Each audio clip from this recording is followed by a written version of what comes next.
अस्सलामुअलैकुम स्टूडेंट्स, आज हम अपनी इस लेक्चर में 6.2 स्टार्ट करेंगे। जो सवाल है वो फैक्टराइज से रिलेटेड है। सबसे पहले जो फैक्टराइज का मतलब है, जो टर्म है, पहले मैं आपको डिफाइन कर देती हूँ। What is factorization? ठीक है, फैक्टराइज आप लोगों ने नंबर्स के फॉर्म में पढ़ चुके हैं। जैसे हम किसी के फैक्टर्स बनाते हैं, आप इधर देख सकते हैं। एग्जाम्पल में इधर एक आपको समझा रही हूँ। जैसे मैंने बोला फैक्टर करें, आप 18 के फैक्टर्स बनाएं, तो आप क्या करते हैं, सिंपली 18 को डिवाइड कर देते हैं जिस नंबर से ये डिवाइड होता है। लाइक प्राइम फैक्टराइजेशन की बात की जाती है तो आप सबसे पहले 2 लेंगे, क्योंकि 2 इज प्राइम नंबर। 2 9 से 18। इसके बाद आप डायरेक्ट 9 से नहीं करेंगे अगर प्राइम फैक्टराइजेशन की बात की जा रही है, तो हम क्या यूज करेंगे, 3 से। तो 2 multiply by 3 multiply by 3, this is the factors of 18। ठीक है, इसी तरह ये हमारे पास नंबर्स की फैक्टराइजेशन है। लेकिन जब अलजेब्रा की बात की जाएगी तो अलजेब्रा में हमारे पास आपको पता है कि वेरिएबल्स, कोएफिशिएंट्स आते हैं, तो उसमें हम एक्सप्रेशन के फैक्टर्स बनाते हैं। ठीक है स्टूडेंट्स, किसके फैक्टर्स बनाते हैं, एक्सप्रेशन के। तो अब देखते हैं, हम आपको इसको सॉल्व करवाते हैं। इसके लिए कुछ मेथड्स हैं जो आपको फॉलो करने पड़ेंगे को देखते हुए। ठीक, अब यहाँ से सबसे पहले देखिए, हमारे पास एक सवाल है जिसमें हमारे पास नंबर ऑफ टर्म्स 2 है। कितनी नंबर ऑफ टर्म्स, 2। आपने क्या करना है, सॉल्यूशन लिखा, सॉल्यूशन के बाद वन टाइम आपने क्वेश्चन उतारा। अब हमारे पास जब एक्सप्रेशन के फैक्टर बनाएंगे तो इट मींस कि एक्सप्रेशन ऐसे ब्रेक हो कि वो 2 ब्रैकेट्स के फॉर्म में मल्टीप्लाई कर रही हो। ठीक है, जब दोनों ब्रैकेट्स को मल्टीप्लाई करेंगे तो वापस से ये वाली एक्सप्रेशन बननी चाहिए। उसके लिए हमारे पास कुछ रूल्स हैं। तो पहला रूल हम ये देखते हैं कि जितनी भी नंबर ऑफ टर्म्स हैं उसमें हमारे पास 2 चीज आ रही है, एक कोएफिशिएंट आ रहा है और एक वेरिएबल आ रहा है। ठीक, तो हम देखेंगे सबसे पहले कोएफिशिएंट की बात की जाएगी। तो कोएफिशिएंट को चेक करेंगे, जितने भी नंबर ऑफ टर्म हैं उसमें वो नंबर, जैसे फॉर एग्जांपल इधर 4 और 8 लिखा हुआ है। ठीक है, तो हम वो चेक करेंगे कि ये एक ही टेबल में आ रहे हैं या नहीं आ रहे। ठीक है, अगर एक टेबल में नहीं आ रहे होंगे तो हम कॉमन नहीं लेंगे। सही, हम क्या करेंगे, हमने चेक किया सबसे पहले कोएफिशिएंट, दैट इज 4 और इधर 8 है। तो हम चेक करेंगे क्या ये दोनों नंबर एक ही टेबल में आते हैं। और कौन से टेबल में आते हैं दोनों नंबर, यस गुड, 2 में भी आते हैं और 4 में भी आते हैं। तो हम ऐसा नंबर लेंगे जो बड़ा होगा उसमें से, जैसे 2 में आ गए दोनों और 4 में भी आ रहे, तो 4 ऐसा नंबर है जिसमें दोनों आ रहे हैं, तो हम 2 और 4 में से 4 कॉमन लेंगे। इट इज क्लियर, यहाँ तक बात समझ में आई। अब हम वेरिएबल्स की बात करेंगे, तो वेरिएबल्स को भी चेक करेंगे। अगर दोनों जगह मौजूद हुए वो वेरिएबल्स, दोनों टर्म में मौजूद हुए तो हम कॉमन लेंगे। ठीक है, हम फैक्टराइजेशन में, एक्सप्रेशन में क्या काम करते हैं, कॉमन लेने का काम करते हैं, और कॉमन आप लोगों को आना चाहिए। तो हमारे पास यहाँ पे 2 टर्म्स हैं, तो हमने चेक किया सबसे पहले कोएफिशिएंट को। तो कोएफिशिएंट हमारे पास यहाँ पे 4 है और एक जगह 8 है। तो हमने बताया कि आपके पास यहाँ पे 4 ऐसा नंबर है जिसमें 4 आता है और 8 भी आता है। तो फर्स्ट वी टेक 4, ले लिया कॉमन। ठीक है, अब वेरिएबल दोनों डिफरेंट है, कोई भी सेम नहीं आ रहा, सिंपली हम क्या लेंगे, कोएफिशिएंट को कॉमन लेंगे, वेरिएबल्स को कॉमन नहीं लेंगे। ब्रैकेट लगा देंगे कॉमन लेने के बाद। अब फर्स्ट टर्म हमारे पास ये है और सेकंड टर्म हमारे पास ये है। हम फर्स्ट टर्म पे चेक करेंगे कि हमारे पास क्या चीज कॉमन निकल चुकी है और क्या चीज रिमेनिंग रह गई है। तो 4 हमने कॉमन निकाल लिया और यहाँ पर क्या बच गया, फिर प्लस की साइन सेंटर में। सेकंड टर्म हमारे पास 8z है। तो हमने देखा कि हमारे पास इसमें से 4 तो कॉमन ले लिया, तो अब बताएं कितने टाइम्स पढ़ेंगे कि 8 आ जाए। 4 1 जा 4 और 4 2 जा 8। तो हमने चेक किया कि 4 के टेबल में 8 2 टाइम्स आ रहा है और z ऐसे जैसे आ गया। तो ये आपके फैक्टर्स बन गए। इससे मजीद हम और मजीद कॉमन नहीं निकाल सकते, इसको मजीद और कॉमन मतलब ब्रैकेट्स में फॉर्म में कन्वर्ट नहीं कर सकते। तो 4 से जब मल्टीप्लाई करेंगे इस ब्रैकेट को तो हमारे पास ये एक्सप्रेशन आ जाएगी। तो 4 और ये एक्सप्रेशन हमारे पास मल्टीपल फॉर्म में ब्रेक हो गई। 4 एक तो हमारे पास मल्टीप्लाई कर रहा है इस पूरे ब्रैकेट से, तो ये हमारे पास 2 ब्रैकेट के फॉर्म हो गए। तो इट मींस हमने एक एक्सप्रेशन को मल्टीपल फॉर्म में ब्रेक कर दिया। ठीक है, अगर आप ब्रैकेट ना भी लगाए तब भी आंसर सही होगा, क्योंकि 4 यहाँ पे शो हो रहा है, मल्टीप्लाई हो रहा है। ठीक है, अब सेकंड क्वेश्चन की बात, थर्ड क्वेश्चन मैं आपको सॉल्व करवा रही हूँ, इसमें भी हम देख लेते हैं। क्वेश्चन नंबर 3 हम देखते हैं। अब इसमें हमारे पास नंबर ऑफ टर्म्स कितनी है,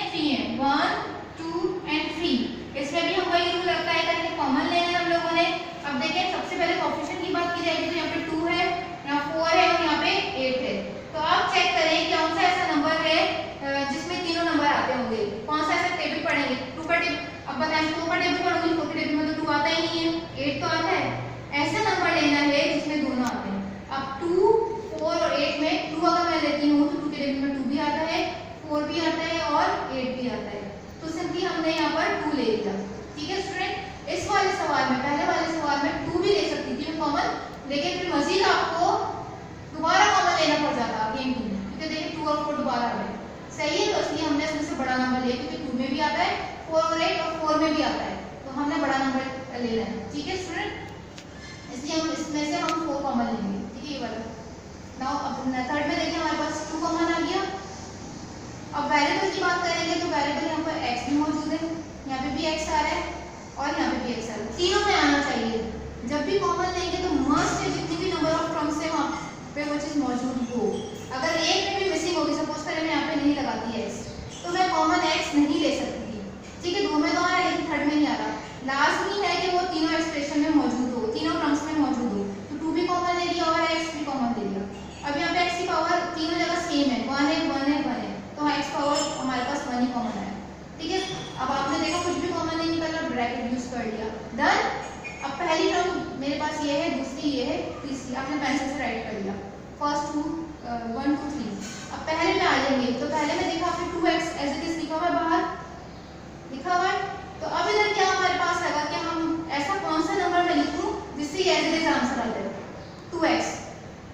गुड, शाबाश, इतना तो आपको पता होना चाहिए। मैं 2 को ऐसे कौन से नंबर से मल्टीप्लाई करूंगी 2 ही मिल जाए मुझे। आप यहाँ पे क्या बताएंगे 1। मैं 4 को कैसे नंबर से मल्टीप्लाई करूंगी मुझे 8 आंसर मिल जाए, आप 2 बताएंगे यहाँ पर। तो इसी तरह 2x में किससे मल्टीप्लाई करूं कि मुझे एज इट इज यहाँ पर आंसर मिल जाए, दैट इज 1। ठीक है, 2x multiply by 1 2x। Now बीच में माइनस की साइन है। अब आप देखिए यहाँ पे सेकंड एक्सप्रेशन पे आ गए। अब 2 को किससे मल्टीप्लाई करेंगे 4 मिल जाए 2 से। ठीक है, x की पावर यहाँ पे 1 है तो x की पावर 1 बाहर निकली है, तो हमने किससे मल्टीप्लाई करना होगा, सिंपली y से। जब दोबारा मल्टीप्लाई करेंगे तो यही एक्सप्रेशन बन जाएगी ऑब्वियसली, 2 2 4 और xy। क्लियर है, फिर प्लस की साइन, 2 के टेबल पे 8 कितने टाइम्स आता है 4 टाइम्स। ठीक है, x बाहर आ गया क्योंकि सेम है। ठीक है, लिखा हुआ अंदर नहीं लिखेंगे, क्या बचा यहाँ पर रिमेनिंग z। ठीक है, ये हमारे पास एक्सप्रेशन मल्टीपल फॉर्म में ब्रेक हो गई, एक 2x और एक भी ब्रैकेट। ठीक है, 2x को भी अगर ब्रैकेट में लिखने कोई फर्क नहीं पड़ेगा, नहीं लिखेंगे तब भी कोई फर्क नहीं पड़ेगा, एक ही टर्म है। अगर 2 टर्म्स होंगी तब हम ब्रैकेट यूज करेंगे। ठीक है, तो ये हमारे पास इसका रिजल्ट है। अब इसी तरह क्वेश्चन नंबर 5 है। अब देखते हैं इसमें हमारे पास ये 3 कोएफिशिएंट है, 7 कोएफिशिएंट और 8, तीनों डिफरेंट है, मतलब कोई किसी भी टेबल में नहीं आते, तो हम कोएफिशिएंट कॉमन नहीं लेंगे। हम किसकी बात करेंगे, वेरिएबल्स करेंगे। अब यहाँ पे देखिए वेरिएबल हमारे पास a² है, a1 है और a² है। तो ये बात याद रखने की है, जब भी हमारे पास वेरिएबल्स की पावर आपको डिफरेंट नजर आ रही है तो सबसे छोटी पावर हम कॉमन नहीं लेंगे। यहाँ पे 1 है, यहाँ 2 है, यहाँ 2 है, तीनों जगह a आ रहा है, यस a कॉमन निकलेगा, तीनों जगह b आ रहा है, b भी कॉमन निकलेगा। तो दोनों में जिसकी पावर सबसे छोटी होगी हम वो निकालेंगे। ठीक है, सॉल्यूशन लिखने के बाद बनता है क्वेश्चन करा आपने। अब मैं कोएफिशिएंट कॉमन नहीं ले रही, सिंपल वेरिएबल कॉमन आएंगे और वेरिएबल में सबसे पहले a पावर 1 आ जाएगी और b पावर 1, क्योंकि छोटी हमारे पास तीनों में देखा हमने a² है, a1 है, a2 है, तो सबसे छोटी a1 है। तीनों में देखा b1 b2 और b2, तो सबसे छोटी b1 लिख दी। वैसे 1 लिखने की जरूरत नहीं होती, मैं आपको समझाने के लिए लिख रही हूँ, आप पेंसिल से राइट कर लीजिएगा फिर बाद में मिटा दीजिएगा। ठीक है, अब इसका कोएफिशिएंट तो कुछ कॉमन ही नहीं निकलेगा, तो 3 का एज आएगा। अब देखिए यहाँ पे कितनी पावर है, क्योंकि आपको पता है कि जब मल्टीप्लिकेशन हम करते हैं वेरिएबल सेम होते हैं तो पावर क्या हो जाती है, ऐड हो जाती है। ऐसे ही होता है, यहाँ पे कितने a थे, a पावर 1 a पावर 1, तो a पावर 2 के बराबर हो जाएगा। सही, तो अगर मैं अगर मैं यहाँ बोलूँ कि यहाँ पर मुझे a2 बनाना है तो कितने ऐसे मल्टीप्लाई करेंगे, आप बोलेंगे 1 से। अगर मुझे यहाँ पे 3 बनाना है तो a पावर 1 को किससे मल्टीप्लाई करेंगे, 2 से, तो 2 + 1 कितना हो जाएगा, 3 हो जाएगा। इसी तरह यहाँ पर अब a² 2a थे और बाहर एक a पावर 1 मौजूद है, तो a पावर 1 को कितनी पावर से मल्टीप्लाई करेंगे मुझे a पावर 2 मिल जाए। यस गुड, a पावर 1 से। तो देखिए a² में बन जाएगा a × a² हो जाएगा।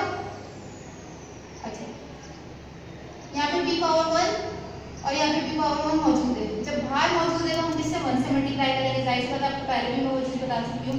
तो हम यहाँ पे b नहीं लिखेंगे क्योंकि b power 1 already same power बाहर है, तो अंदर तो कुछ बचा ही नहीं।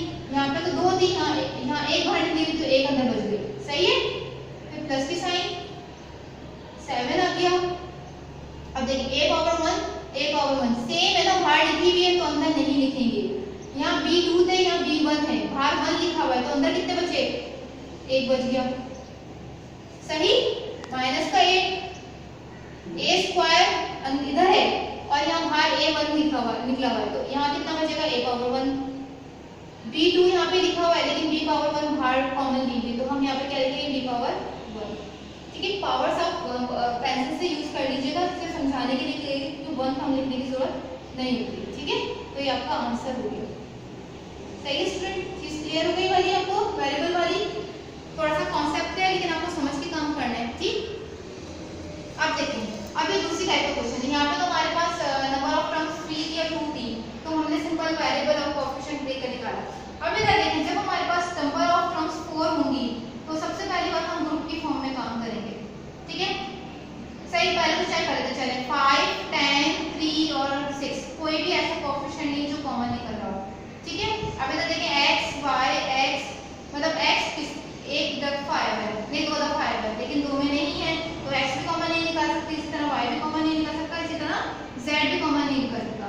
तो हम क्या काम करेंगे तब? अब हम ग्रुप की फॉर्म में काम करेंगे। अब ग्रुप की फॉर्म का मतलब है हम 2 का ग्रुप बनाएंगे, एक ग्रुप इसका बनाएंगे और एक ग्रुप इसका बना लेंगे। सही है, तो पहले मैंने 2 का ग्रुप निकाल के कॉमन निकालना है और इस 2 में से कॉमन निकालना है। ठीक, सॉल्यूशन के बाद वन टाइम क्वेश्चन लिखा आपने। अब इन दोनों का मैंने ग्रुप बना दिया, इन दोनों में से कॉमन देखना है। अभी इसको लेफ्ट कर दें। ठीक है, जब इन दोनों में से कॉमन देखेंगे तो आपको मैं बता चुकी हूँ इधर कोएफिशिएंट हमारे पास है और डिफरेंट वेरिएबल आ रहा है x5, तो क्या कॉमन निकलेगा? 5 और 10 में से 5। ठीक है, 5 के टेबल में 5 आता है और 10 आता है, तो 5 कॉमन। अब वेरिएबल तो दोनों डिफरेंट है, कॉमन ही नहीं निकले, तो 5। अब यहाँ से 5 लेके बाहर आ गया, लिखा हुआ है, तो क्या बचा इसके साथ? x। ये फर्स्ट टर्म हो गई। अब सेकंड टर्म पे आए। ठीक है, सेकंड टर्म पे आएंगे तो 5 के टेबल में 10 2 टाइम्स आता है और y, क्योंकि वेरिएबल को बाहर निकालेंगे तो कॉमन। ये डन हो गया। अब इन दोनों पे आ जाते हैं हम लोग। तो अब इधर देखिए कोएफिशिएंट देखिए 3 और 6 एक टेबल में आते हैं, तो क्या कॉमन निकलेगा? 3 कॉमन निकल जाएगा। अब देखिए यहाँ पे xz है और यहाँ पे yz है, तो कौन सा वेरिएबल इसके अंदर कॉमन है? ये नंबर ऑफ टर्म यहाँ पे जब देखेंगे तो 1 ये 2 है। ठीक है, अब इधर देखिए कौन सा वेरिएबल आ रहा है कॉमन? z power 1। तो जब अब इसको देखेंगे हम, ठीक है, अब ये तो हमारा काम यहाँ तक हो गया, अब इसकी बारी है। तो अब इसको देखेंगे नंबर ऑफ टर्म वहाँ पे 1 है, तो हमारे पास यहाँ पे क्या बचेगा? 3 बाहर निकला लिखा हुआ और z भी x पावर 1 यहाँ बचेगी। ठीक है, प्लस की साइन आ गई। 3 के टेबल में 6 कितने टाइम्स आता है? 2 टाइम्स, और z ऑलरेडी बाहर लिखा हुआ है तो खाली क्या देगा? 5। It is clear. अब हमारे पास अगेन नंबर ऑफ, अभी भी ब्रैकेट की फॉर्म मल्टीप्लिकेशन फॉर्म में कन्वर्ट नहीं हुआ, बीच में प्लस की साइन आ रही है। ठीक, अब मजीद देखिए इसमें से हमारे पास क्या चीज कॉमन आ रही है? यस गुड, एक टर्म ये हो गई और दूसरी टर्म ये हो गई। ठीक, तो हमारे पास पहली टर्म में हमारे पास, अब आप देख सकते हैं ब्रैकेट सेम आ रहा है दोनों जगह, x + 2y x + 2y, पूरा ब्रैकेट सेम है, तो हम पूरे ब्रैकेट को बाहर निकाल देंगे। निकाल दिया पूरा ब्रैकेट। अब पहली टर्म में क्या बच गया? जैसे कॉमन निकाल दिया उसके बाद फौरन से ब्रैकेट लगा देना, जैसे कॉमन निकाला उसके बाद ब्रैकेट लगा दिया। ठीक है, सब सवाल में ये करना है, ब्रैकेट कॉमन निकाल दिया और ब्रैकेट फौरन लगा दिया। तो इस पहली टर्म के साथ क्या बच गया? 5 प्लस, और इस वाले ब्रैकेट के साथ क्या था? 3z। अब देखिए ये वाली एक्सप्रेशन जो थी वो 2 ब्रैकेट्स में कन्वर्ट हो गई, मल्टीपल फॉर्म में हो गई, तो इतनी सी मैंने फैक्टराइज किया इस एक्सप्रेशन को। क्वेश्चन नंबर 9, इसमें भी हम क्या करेंगे? ग्रुप की फॉर्म में काम करेंगे। पहला ग्रुप ये है, दूसरा ग्रुप ये है। पहले में से कॉमन निकालना है हमने, यहाँ पर क्या निकलेगा कॉमन? शाबाश, x। ठीक है, x निकालने के बाद फौरन ब्रैकेट लगा दिए क्योंकि कोएफिशिएंट कोई कॉमन निकल रहा। अब मुझे बताना है कितने हैं? 2 x हैं, एक x बाहर है। अच्छा यहाँ पे एक और देखिए, यहाँ पे पावर 1 है, यहाँ पे पावर 2 है, तो मैंने आपको बताया छोटी पावर कॉमन निकालनी है, जो मैंने निकाली है। डन। अब यहाँ पे x² है, x पावर 1 बाहर है, तो कितने रिमेनिंग अंदर बचेंगे? x power 1। ठीक है, प्लस अब कोएफिशिएंट तो कुछ भी कॉमन निकाला, 5 का आएगा, x पावर 1 तो ऑलरेडी बाहर लिखा हुआ है, तो हम इसको कॉमन नहीं निकालेंगे। सही, मतलब इसको अंदर राइट नहीं लिखेंगे, कॉमन ऑलरेडी लिख रहा है। फिर बीच प्लस की साइन आएगी। अब इन दोनों में से देखें 6 और 30 है। सही, तो 6 आ जाएगा कॉमन क्योंकि 6 के टेबल में 30 आता है, और कौन सा वेरिएबल कॉमन है इन दोनों में? y। अब इसको देखेंगे हम, इधर क्या बचा हमारे पास? 6 के टेबल में 6 1 टाइम आता है, नहीं लिखने की जरूरत, y ऑलरेडी मौजूद है, क्या बच गया? x प्लस की साइन। अब 6 के टेबल में 30 कितने टाइम्स आता है? 5 टाइम्स, y ऑलरेडी मौजूद है बाहर, तो अंदर कुछ नहीं बचा। ठीक है, y पावर 1 है, y पावर 1 ऑलरेडी बाहर निकल गई। ठीक है, डन। अब हमारे पास यहाँ पे कौन सा ब्रैकेट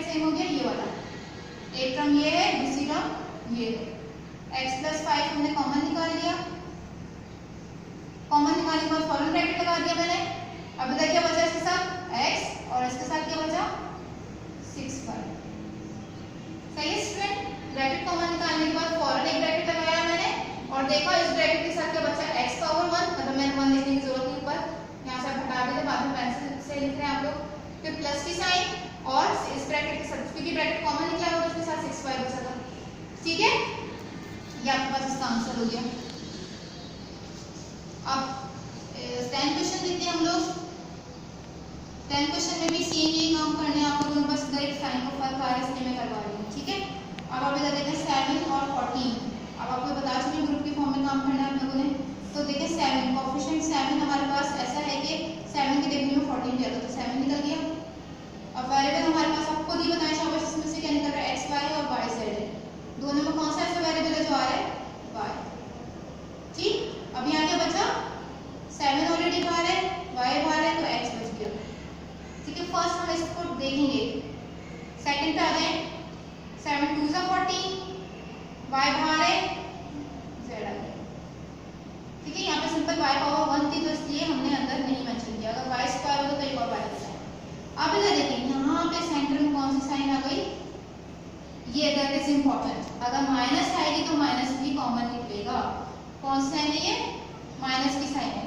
माइनस साइन हमने देखी तो माइनस भी कॉमन निकालना है हमें। ठीक है, अब देखिए वही सेम 5 है यहाँ पर, दोनों में 5 की टेबल में 10 आता है इसलिए 5 आ गया।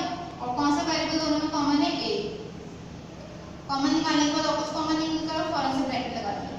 ठीक है, अब देखें, अब आप जब माइनस कॉमन निकालेंगे तो साइन अंदर वाली चेंज हो जाएगी, अब मल्टीप्लाई कर देगा, माइनस माइनस प्लस। ठीक है, माइनस माइनस प्लस। अब यहाँ से 5 बाहर निकल लिखा हुआ है और a भी लिखा हुआ है तो क्या बच गया x। ठीक, दोबारा से मल्टीप्लाई करके देख लेंगे तो माइनस का 5 है, x बन जाएगा। अब माइनस माइनस प्लस। ठीक, और 5 के टेबल में 10 कितना आता है, 2 टाइम्स आता है, a बाहर लिखा हुआ है और z भी नहीं। दोबारा से मल्टीप्लाई कर दें, 5 टू 10 और a z, वापस ये चीज आ गई। अब कौन सा ब्रैकेट कॉमन हो गया, z एक जैसे बनाना था क्या कंफ्यूजन हो। ठीक है, अब कौन सा ब्रैकेट क्या कॉमन आ रहा है, x प्लस 2z। ठीक है, एक ये टर्म है हमारे पास और एक ये टर्म है तो x प्लस 2z आ गया। इसके साथ क्या बच गया 7y और इसके साथ क्या बच गया माइनस का 5a। लास्ट क्वेश्चन देख लें, इसके बाद आपके होमवर्क है सिंपली। अब इसमें भी वही सेम काम है, हमारे पास x कॉमन निकलेगा क्योंकि हमारे पास कोएफिशिएंट कोई कॉमन नहीं है। वेरिएबल पे आएंगे तो वेरिएबल यहाँ पे x पावर 2 है, x पावर 1 है तो x पावर 1 कॉमन निकाल लिया। x power 2 that means 2x यहाँ पे मौजूद तो एक बाहर निकल गया, एक अंदर बच गया। माइनस की साइन 7 कोएफिशिएंट मैंने कोई कॉमन नहीं निकाला तो 7 लाजमी आएगा।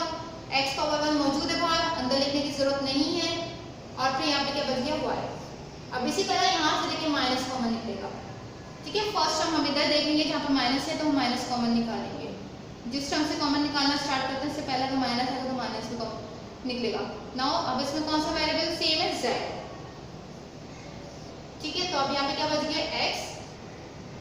ठीक, और हमें पता है जब माइनस कॉमन निकला तो अंदर वाली साइन चेंज हो जाएगी तो माइनस प्लस माइनस। डन यहाँ तक। अब यहाँ पे क्या बच गया 7, z निकला था तो 7y बच गया। तो एक टर्म हमारे पास ये हो गई, एक ये हो गई, एक ये हो गई। अब इसमें से क्या कॉमन है, ब्रैकेट कॉमन है, x माइनस 7y। ठीक है, तो इसके साथ क्या बच गया x पावर 1 मतलब 1 लिखनी थी और यहाँ पे z बच गया इसके साथ, ये वाली चीज। ठीक है, डन। तो ये हमारे पास इसका रिजल्ट हो गया। आई होप आपको ये लेक्चर समझ में आया होगा। ठीक है, समझ के काम कीजिएगा। यह मुश्किल भी है लेकिन जिसको समझ में आ गया तो उसके लिए बहुत आसान है। तो आपने इसकी प्रैक्टिस करनी है अच्छी तरीके से क्योंकि दैट इज वेरी इंपॉर्टेंट और ये आपके आगे क्लासेस में भी, हायर क्लासेस में भी ये चीज़ आगे आती है, काम आती है। ठीक है, तो आप इसको फैक्टराइजेशन को समझ के कीजिएगा। फैक्टराइजेशन का मतलब क्या होता है, हम एक्सप्रेशन को दो मल्टीपल्स उसमें कन्वर्ट कर देते हैं, ब्रेक कर देते हैं। ये आपको होमवर्क है 2, 4, 6, 8 एंड 11 ऑफ एक्सरसाइज 6.2। ठीक है, आपने अलजेब्रा में काम करना है वाला। ठीक है, और अलजेब्रा इसको अच्छे तरीके से समझ के काम करना है हमारे में।